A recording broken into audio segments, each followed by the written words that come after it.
हरे राम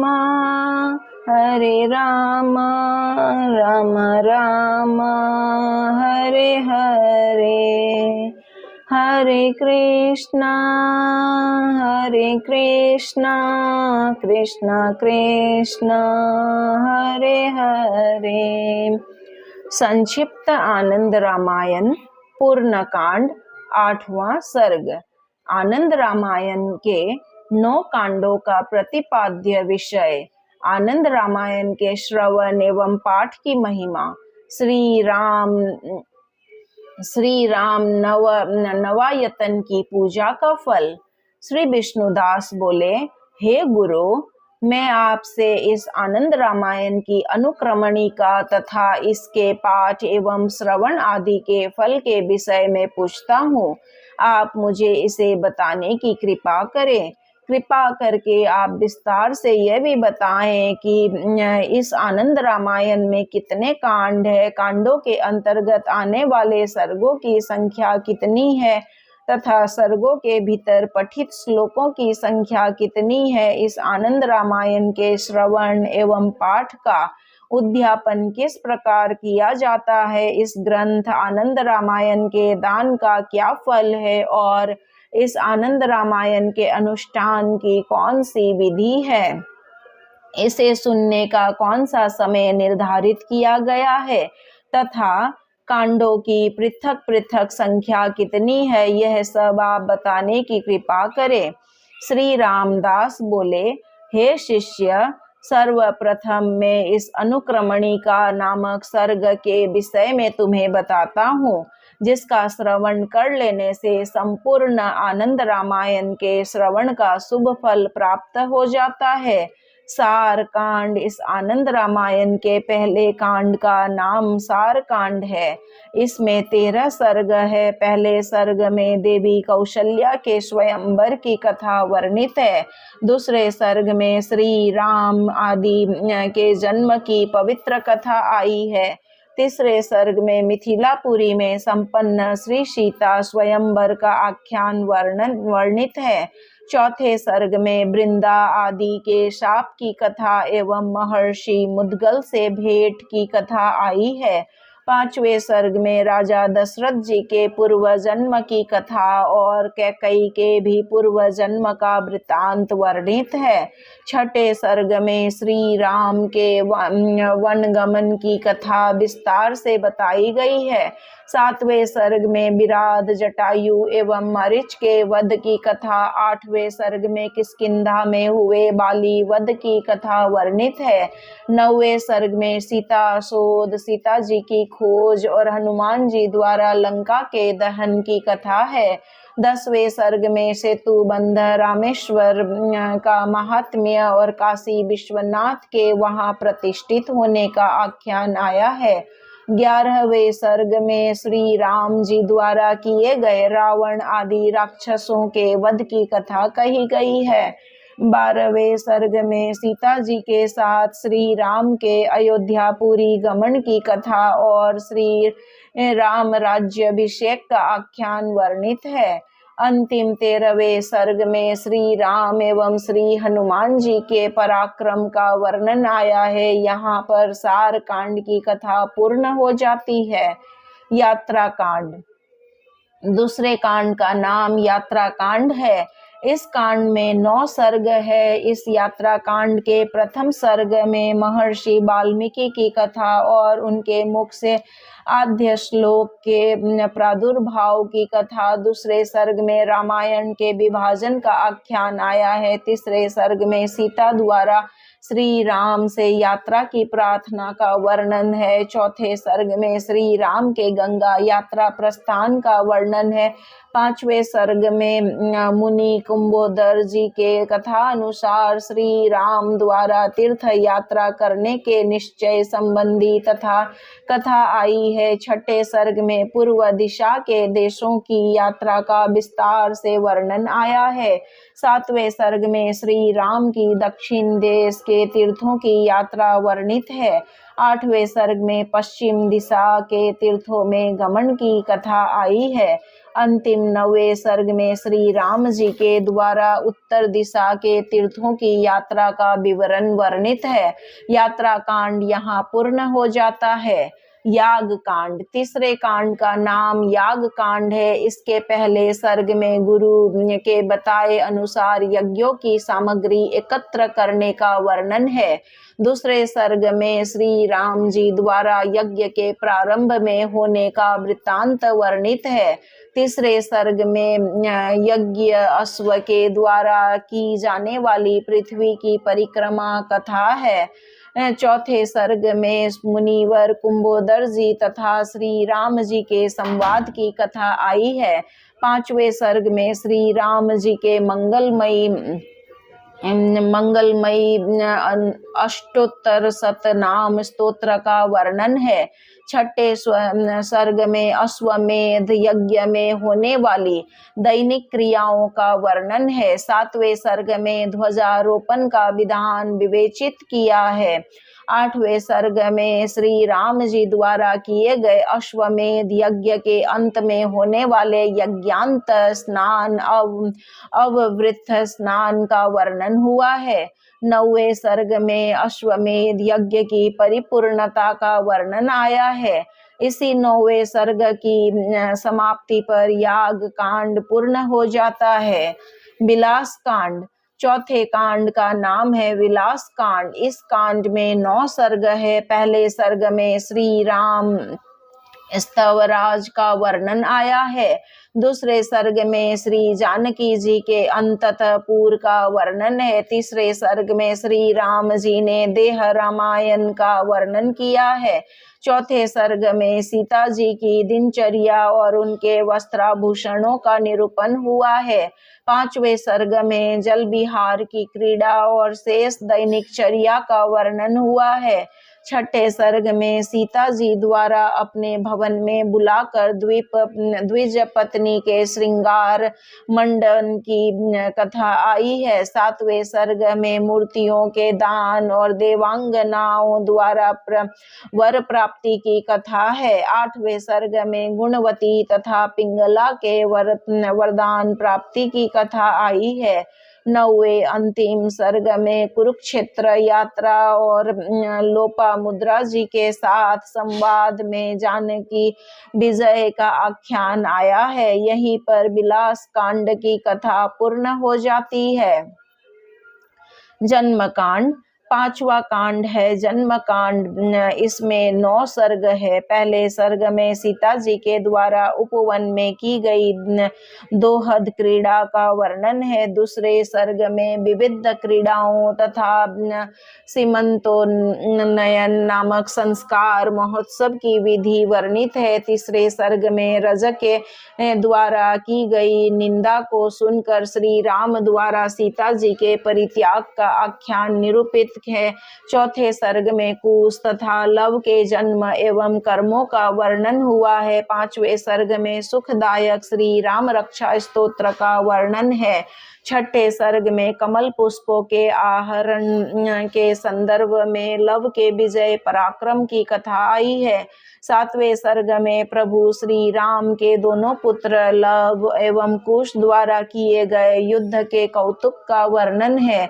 आठवें सर्ग में सीता जी द्वारा किए गए दिव्य शपथों का वर्णन आया है। अंतिम नौवें सर्ग में बालकों के जन्म एवं उपनयन आदि संस्कारों के संपन्न होने की कथा वर्णित है। यहीं पर जन्म कांड पूर्ण हो जाता है। विवाह कांड छठे कांड का नाम है विवाह कांड। इसमें 9 सर्ग है। इसके पहले सर्ग में श्री राम का स्वयंवर महोत्सव के लिए प्रस्थान का वर्णन है। दूसरे सर्ग में राजा भूरी कीर्ति की पौत्री चंपिका और कुश के स्वयंवर की कथा है। तीसरे सर्ग में भूरी कीर्ति राजा की दूसरी पौत्री सुमति और कुमार लव के विवाह का आख्यान वर्णित है। चौथे सर्ग में कुश और लव के अन्य विवाह की कथा आई है। पांचवें सर्ग में गंधर्वों तथा नागों की कन्याओं के बंधन से मुक्ति की बात वर्णित है। छठे सर्ग में गंधर्व कन्याओं एवं नाग कन्याओं के विवाह की निश्चय का वृत्तांत निरूपित है। सातवें सर्ग में शत्रुघ्न पुत्र यूपकेतु एवं सुबाहु लक्ष्मण के पुत्र अंगद और चित्रकेतु तथा भरत के पुत्र पुष्कर एवं तक्ष इन 6 कुमारों को 2-2 विवाह हो। इस प्रकार गंधर्व कन्याओं एवं नाग कन्याओं के साथ 12 विवाहों का वर्णन आया है। 8वें सर्ग में शत्रुघ्न पुत्र यूपकेतु पराक्रम का आख्यान वर्णित है। अंतिम 9वें सर्ग में मदन सुंदरी के विवाह की कथा आई है। यहीं पर विवाह कांड पूर्ण हो जाता है। राज्य कांड।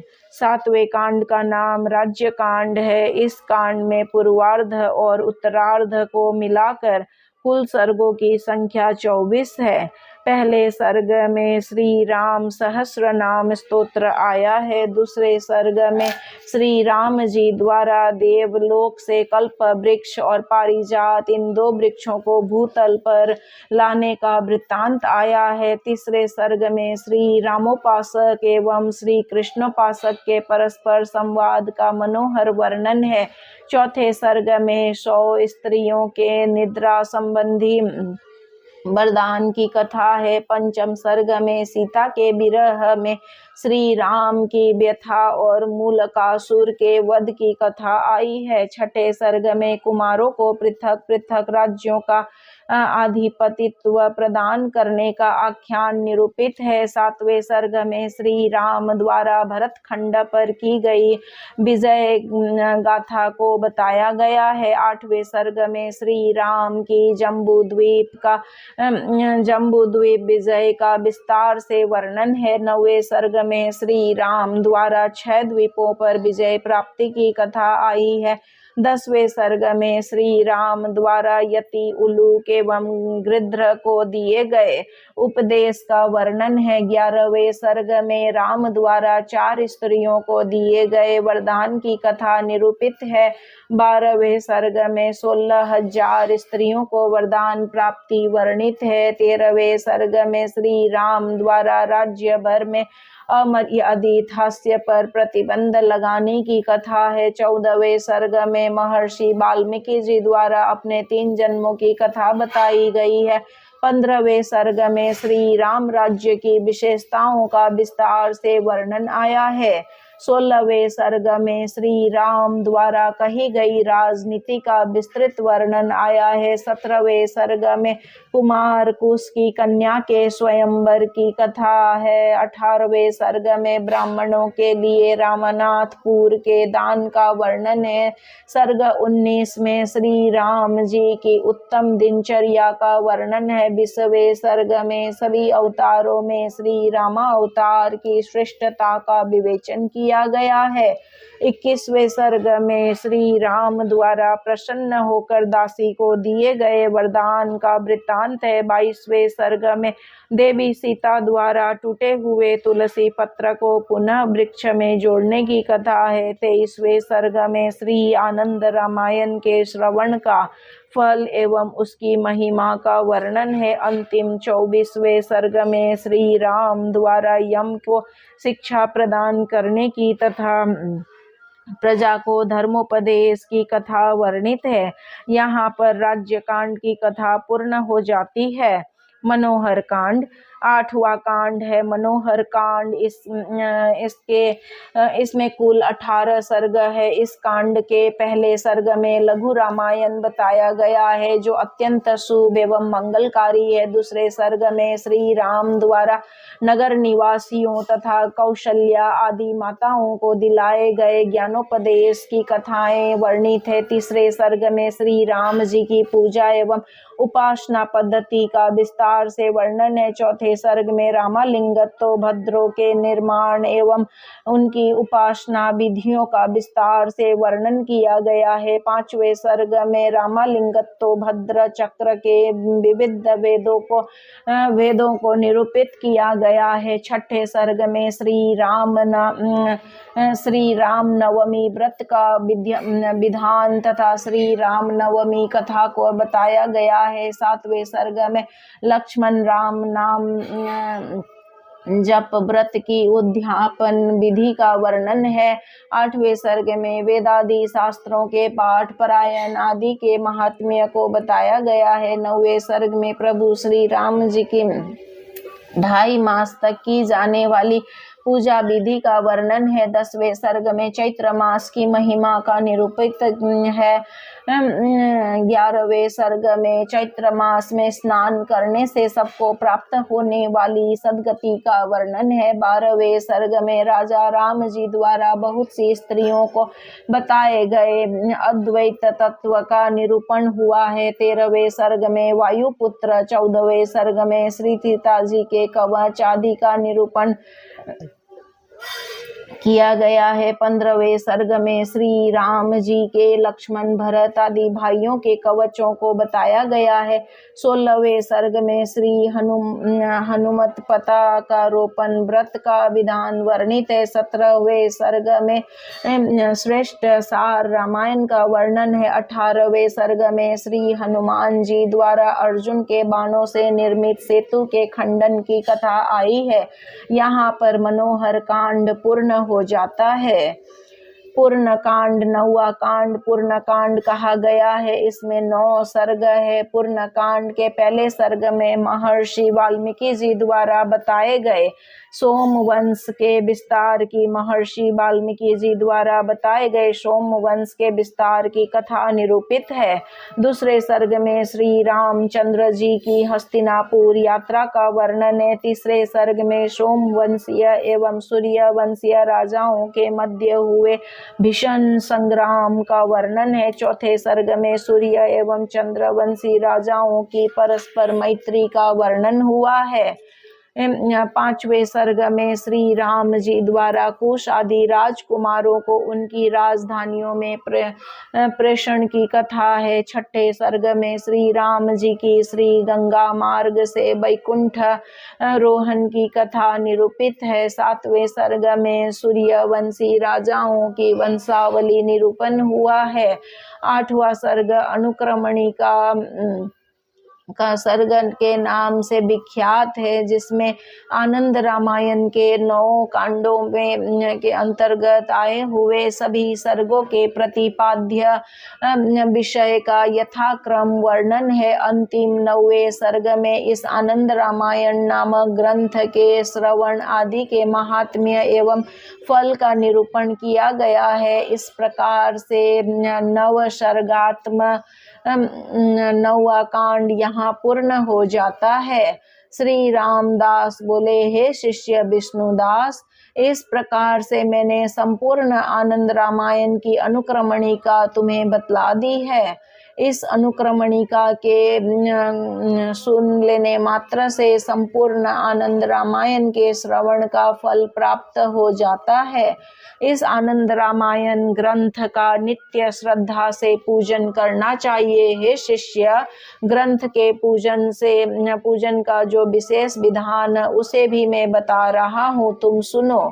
श्री राम नवायतन पूजा में जहाँ पर प्रभु श्री राम विराज विराजमान रहते हैं उस स्थान पर सार कांड को स्थापित करे। जहाँ पर श्री लक्ष्मण जी विराजमान रहते हैं उस स्थान पर दूसरे अर्थात यात्रा कांड के प्रतिष्ठित करे। आगे भी इसी प्रकार उन नवायतन देवों के स्थानों पर अन्य कांडों को स्थापित करे और विधिवत उनकी पूजा करे, अथवा श्री राम जी के उत्तम स्थान पर राज्य कांड के पूर्वार्ध को, सीता जी के स्थान पर राज्य कांड के उत्तरार्ध को स्थापित करे। लक्ष्मण जी के स्थान पर सार कांड तथा अन्य नवयतन देवों के स्थान पर शेष कांडों को क्रमशः प्रतिष्ठित करें। इस प्रकार से 9 कांडों को यथास्थान प्रतिष्ठित कर उनका पूजन करना चाहिए। इन 9 कांडों के पूजन से अर्थात श्री आनंद रामायण के पूजन से श्री नवायतन पूजन का फल प्राप्त हो जाता है। सर्ग 8 यहाँ पर संपूर्ण हुआ। श्रीमन्नारायण नारायण नारायण भजमन हरि नारायण नारायण नारायण बोलो हरि नारायण नारायण नारायण मेरे नारायण नारायण नारायण आपके नारायण नारायण नारायण इनके नारायण नारायण नारायण हम सबके नारायण नारायण नारायण।